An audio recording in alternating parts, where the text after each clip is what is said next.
মা ফাতেমা কেমন নারী ছিল?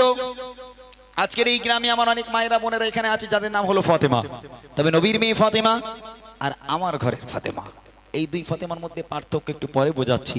নবীর মেয়ে ফাতেমার সঙ্গে এক ইহুদি নারীর বন্ধুত্ব হয়েছিল, সেই ইহুদি নারী ছিল রাজার মেয়ে, আর আম্মাজান ফাতেমা ছিল গরিব ঘরের মেয়ে, যে ফাতেমার খাওয়া হয় না, পেটে ভাত জোটে না। আজকে যে ফাতেমার পেটে পাথর, যে ফাতেমার পরনে একটা মাত্র পোশাক, একটা ছাড়া দ্বিতীয় নম্বর পোশাক কেনার ক্ষমতা ছিল না। তাহলে প্রশ্ন কোথায়? প্রশ্ন হলো, রাজার মেয়ের বিয়ে ঠিক করলো রাজা, সারা শহরে সারা নগরে সব রাজার মেয়েদের দাওয়াত দেওয়া হলো। দাওয়াত দিয়ে যখন রাজা বাড়িতে এলো, ইহুদি নারী প্রশ্ন করে, আব্বা সবাইকে দাওয়াত করেছো? বলে হ্যাঁ মা, সব রাজার মেয়েদের দাওয়াত করেছি। বলে আব্বা আমার বান্ধবী ফাতেমা, তাকে কি তুমি দাওয়াত করনি? বলে তোর মাথা খারাপ, ওই গরিব ভিখারি ফকিরিনী ফাতেমা, যে ফাতেমার খাওয়া হয় না, পরনে কাপড় এক ছেঁড়া কাপড়, ময়লা কাপড়, ওই গরিব ফাতেমাকে দাওয়াত করবো আমার রাজপ্রাসাদে আসার জন্য? কিভাবে বলিস? খবরদার না। ভালো করে শুনবেন মন দিয়ে, এখান থেকে বোঝা যাবে আম্মাজান ফাতেমা কেমন নারী ছিল, তার ব্যবহার আচার কেমন ছিল। খুব মনোযোগ দিয়ে শুনবেন, তাহলে বুঝতে পারবেন কাকে অনুসরণ করবেন, টিভি সিরিয়ালের নায়িকাকে নাকি আম্মাজান ফাতেমাকে। কবি ছন্দের মাধ্যমে লিখছে, দেখেন। এক ইহুদি নারী ছিল, যার বন্ধু ছিল মা ফাতেমা, ভালোবাসা প্রেম মায়া মমতা ছিল তাদের অনুপ্রেরণা, ছিল তাদের অনুপ্রেরণা। একে অপরের চিন্তা ভাবনায়, একে অপরের চিন্তা ভাবনায়, কথা মায়ারে বন্দনা, ভালোবাসা প্রেম মায়া মমতা ছিল তাদের অনুপ্রেরণা, ছিল তাদের অনুপ্রেরণা। এক তারিখে ইহুদি মেয়ের বিয়ে হবে, দিন ঠিক হলো, মেয়ের পিতা একে একে সব প্রিয়জনদের দাওয়াত দিল। এক তারিখে ইহুদি মেয়ের বিয়ে হবে, দিন ঠিক হলো, মেয়ের পিতা একে একে সব প্রিয়জনদের দাওয়াত দিল, প্রিয়জনদের দাওয়াত দিল। মেয়ে বলে দাওয়াত দিয়ে এসো, মেয়ে বলে দাওয়াত দিয়ে এসো, আমার বান্ধবী ফাতেমা না এলে সেই আমার বাড়ি, এ বিয়ে আমি করব না, এ বিয়ে আমি করব না। এক ইহুদি নারী ছিল, যার বন্ধু ছিল মা ফাতেমা, ভালোবাসা প্রেম মায়া মমতা ছিল তাদের অনুপ্রেরণা, ছিল তাদের অনুপ্রেরণা। মেয়ে বলছে, আব্বা তুমি রাজা হতে পারো, তবে আমিও তোমার মেয়ে, তোমার যদি জেদ হয়, জেদ বাপ আমারও আছে, যেহেতু আমি তো রাজার মেয়ে, তাই না? তুমি সারা শহরের সারা নগরের রাজার মেয়েদের দাওয়াত করেছো, আপত্তি নাই, তবে আমার বান্ধবী ফাতেমা যদি আমার বিয়েতে না আসে, বিয়ে আমি করবো না। রাজা বলছে, মা তুই আমার বাড়িতে মানুষ মা, তুই নিজে ভাব, এত বড় রাজপ্রাসাদ আমার, সারা শহরের সব রাজার মেয়েরা আসবে তোর বিয়েতে দাওয়াত খেতে, আর এই রাজার মেয়েদের মধ্যে যদি গরিব ভিখারি ফকিরিনী ফাতেমা যদি ঢুকে যায়, আমার রাজপ্রাসাদের মান সম্মান থাকবে? হ্যাঁ, কি করে বলিস ওই ফাতেমাকে দাওয়াত দিতে? না না, আমি পারবো না। মেয়ে নাছোড়বান্দা আব্বা, ফাতেমা হচ্ছে আমার বেস্ট ফ্রেন্ড, ফাতেমা হলো আমার সবচেয়ে ভালো বন্ধু, যদি আমার বান্ধবী ফাতেমা আমার বিয়েতে না এসেছে, বিয়ে আমি করবো না, তোমার কি করার আছে তুমি করো। তখন বাপ রেগে গেল, মেয়েকে বোঝাতে না পেরে রেগে গেল, রেগে গিয়ে বাপ মেয়েকে কি বলছে দেখেন। আসবে বড় বড় রাজা বাদশাহ,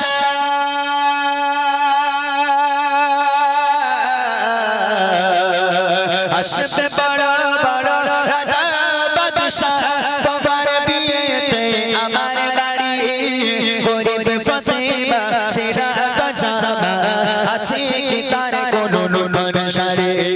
আসবে বড় বড় রাজা বাদশাহ, তোমার বিয়েতে আমার বাড়ি, গরিব ফাতেমা ছেড়া জামা আছে কি তার কোনো নূতন শাড়ি, আছে কি তার কোন নূতন শাড়ি বাড়ির সম্মান হবে যে বদনা বাড়ির সম্মান হবে যে বদনা আসলে করে ওই ফাতেমা শোনো বেটি তোমার প্রস্তাব দিতে আমি পারবো না দিতে আমি পারবো না এক ইহুদি নারী ছিল যার ভঙ্গ ছিল মা ফাতেমা ভালোবাসা প্রেম মায়া মমতা ছিল তাদের অনুপ্রেরণা ছিল তাদের অনুপ্রেরণা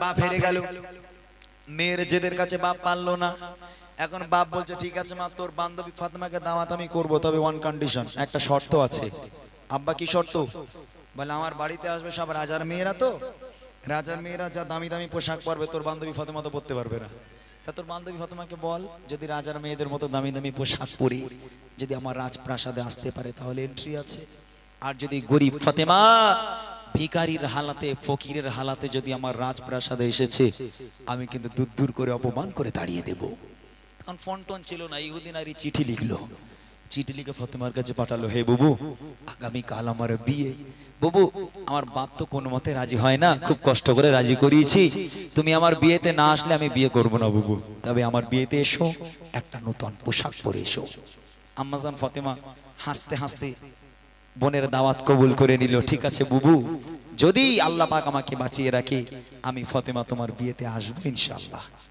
কেমন ফাতেমা যে ফাতেমার খাওয়া নেই পেটে পাথর বাঁধা যে ফাতেমার পরনে একটা পোশাক দ্বিতীয় পোশাক কেনার ক্ষমতা নেই সেই ফাতেমা দাওয়াত কবুল করে নিল বুবু তোমার বিয়েতে যাব সন্ধ্যা হলো রাত এসে গেল রাতের বেলা আম্মাজান ফাতেমা জায়নামাজের পাটিটাকে ফেলে সিজদায় পড়ে আল্লাহর কাছে হাউ হাউ করে কান্না শুরু করেছে এত কান্না কেঁদেছে চোখের পানিতে নিজের চেহারা মোবারকখানা জায়নামাজের পাটিটা পুরো ভিজে গেল জারে জার হয়ে গেল আল্লাহর কাছে ফরিয়াদ করে আল্লাহ আমার বান্ধবীর দাওয়াতকে কবুল করেছে আল্লাহ নতুন পোশাক কোথায় পাবো আল্লাহ বান্ধবীকে কথা দিয়েছি আমি তার বিয়েতে যাব কোথায় পাবো নতুন পোশাক আল্লাহ ফাতেমার কান্না সহ্য করতে পারে না জিবরিল আমিন মারফত একটা জান্নাতি প্যাকেজ একটা জান্নাতি পোশাক আর একটা খুশবু আমার নবীর কাছে পাঠিয়ে দিল হে নবী আপনি আপনার ফাতেমাকে দিয়ে আসুন আমার নবী পাক রাতের বেলা ফাতেমার বাড়ি এসে হাজির ফাতেমা দরজা খোলো দরজা খুলে দিচ্ছে আম্মাজান ফাতেমা সিজদায় পড়ে হাউ হাউ করে কাঁদছে কোনো কথা বললো না আমার নবী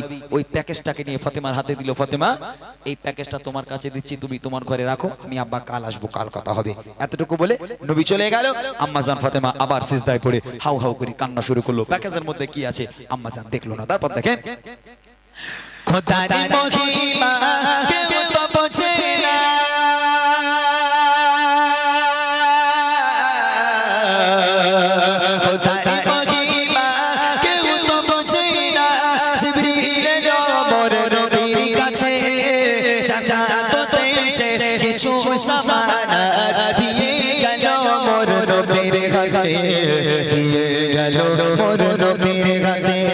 ফতেমার বাড়ি গিয়ে মনো দিয়ে ফতেমার বাড়ি গিয়ে মনো দিয়ে বলছে শোনো ফতেমা খোদার উপহার তোমার তরে কবুল করো এই নজরানা কবুল করো এই নজরানা এক ইহুদি নারী ছিল যার বন্ধু ছিল মা ফতেমা ভালোবাসা প্রেম মায়া মমতা ছিল তাদের অনুপ্রেরণা ছিল তাদের অনুপ্রেরণা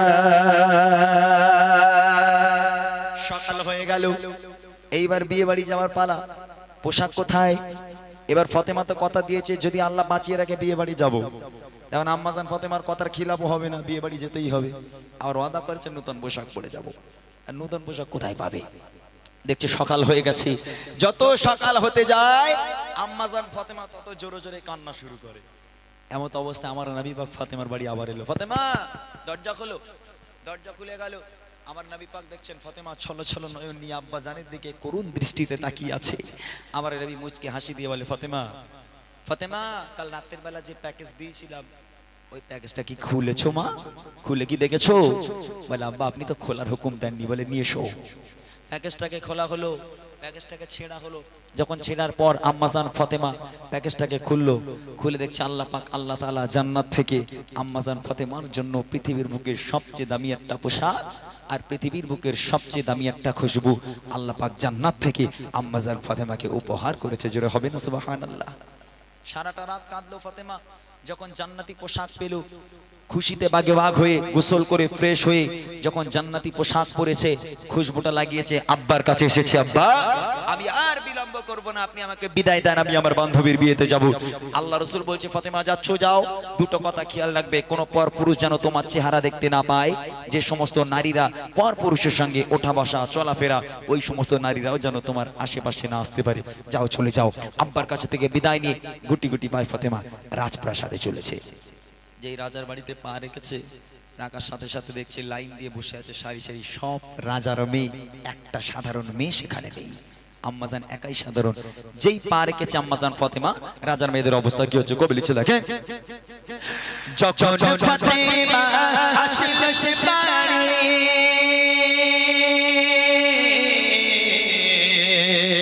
যখন ফাতেমা আসিল সে বাড়ি, চমকে ওঠে যত রাজা বাদশা, একই অপর পোশাক ফাতেমা, হারিয়ে যায় সব মুখের ভাষা।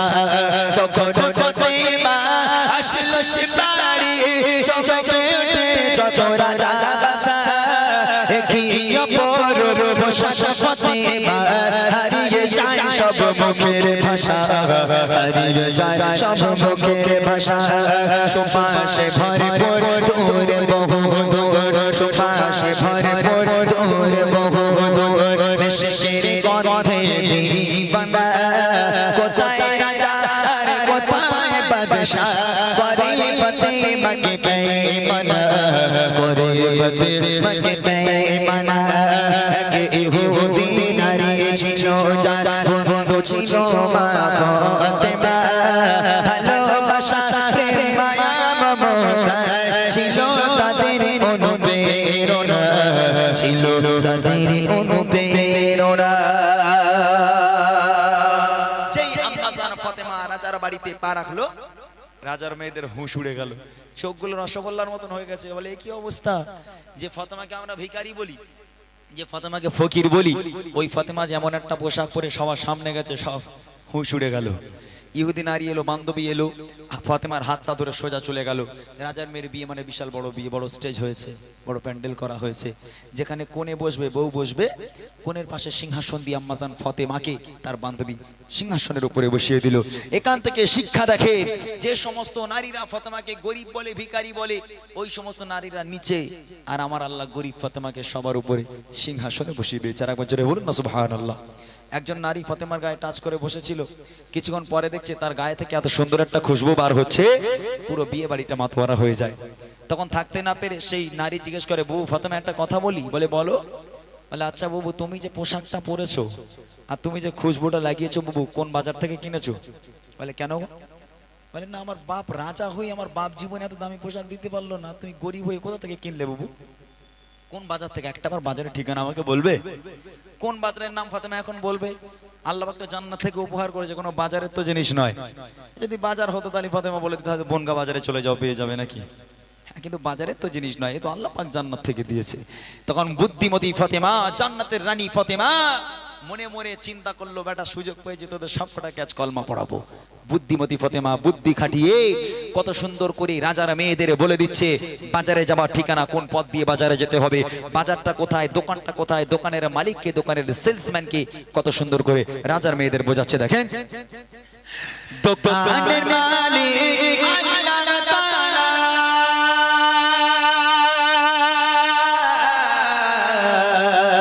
দোকানের মালিক আল্লাহ তাআলা, পৌঁছাবে দারে জিবরিল আমিন সেই দোকানে যাবার সুবহান। ইহদিনাস সিরাতাল মুস্তাকিম, ইহদিনাস সিরাতাল মুস্তাকিম।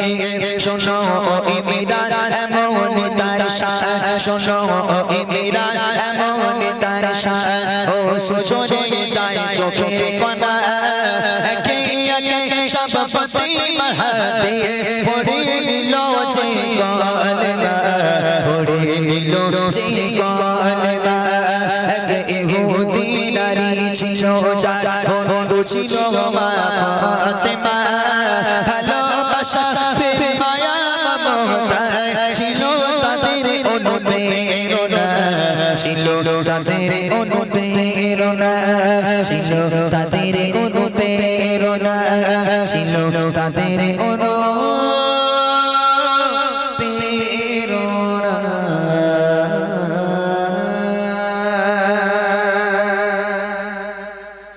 আচ্ছা এবার বুড়িমা দিয়ে শেষ করা যাক নাকি?